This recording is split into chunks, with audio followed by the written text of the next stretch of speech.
Gratulerer med 3 poeng mot Strømsgodset og 2 mål. Tak skal du have. Det er altid dejligt at score. Det er en flytzone som dere er i for tida. Føles det slik for dere spillere også? Ja, det føles dejligt. Jeg synes, vi har styr på, hvordan vi skal spille som lag, og det må vi give Knut meget æren af. Og så har vi altså bare 11 spillere plus udskifter, der kommer ind og der kæmper for hold. Det er dejligt at spille lige for tiden.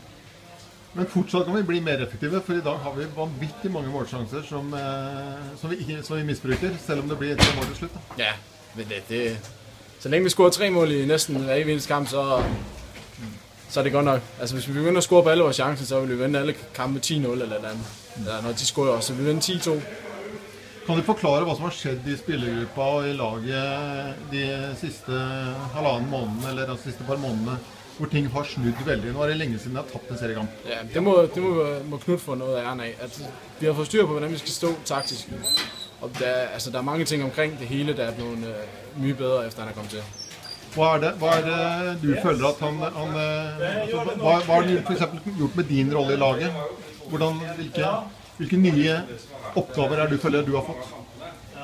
Jeg ved ikke, om jeg har fået nye roller. Jeg tror bare, han har fået lidt styr på, hvad jeg er god til.